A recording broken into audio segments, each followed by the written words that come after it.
ਚੜ੍ਹਦਾ ਪੰਜਾਬ ਲਹਿੰਦਾ ਪੰਜਾਬ तो Bhuppi G club वालों अस्सलाम वालेकुम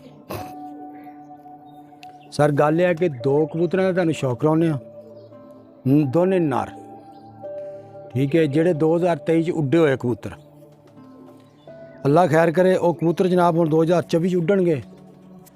जिस किसी वीर भरा दी समझ आवे वो साडे नाल राबता कर लो। पूरा पाकिस्तान कार्गो जिहड़े शहर च कहोगे असीं पहुँचा देंगे ठीक है। कबूतर चेक करो फिर गल करांगे। हलो चेक करो पहला पीस खट्टी अख दा गौर नाल कबूतर नूं चेक करना जनाब पट्ठे नूं। दूसरी अख दा शौक करो।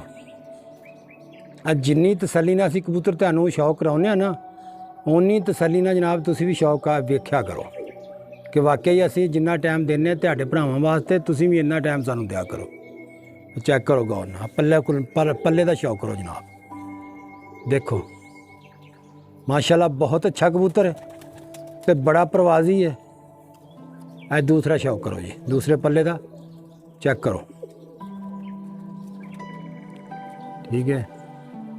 आ दुम का शौक करो जी सख्त वजूद बंद जोड़ चेक करो गौर न। आ पंजां दा करो शौक खुश्क पंजियां का कबूतर परवाजी।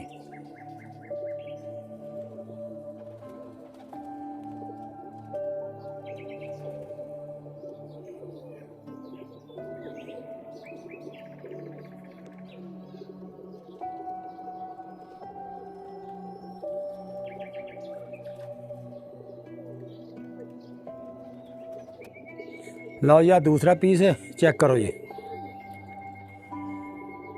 काल नोका ठीक है। अख का नहीं पता ना हरी है ना खट्टी है ना चिट्टी है। चेक करो तो बहुत लंबी प्रवास का मालिक है कबूतर।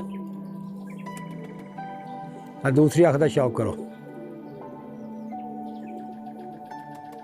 पीले डोरे मारता कबूतर।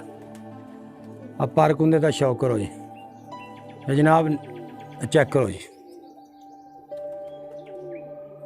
दूसरे पल्ले का शौक करो सख्त वजूद बंद जोड़ ठीक है। अब दम का शौक करो।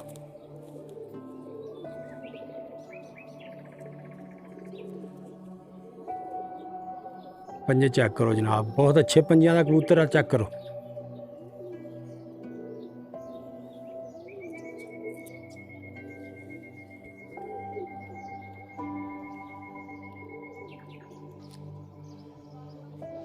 लो जी फिरदा तुरदा वीडियो चेक करो जी। जिस मेरे वीर भरा की समझ आ जाए वो साडे नाल राबता कर लवे। पूरा पाकिस्तान कार्गो जनाब जिहड़े शहर च कहोगे उत्थे पहुँच जाएंगे ठीक है। अगर साडी वीडियो अच्छी लगे सब्सक्राइब लाइक ज़रूर कर छड्या करो। मेहरबानी जनाब अल्लाह हाफिज़।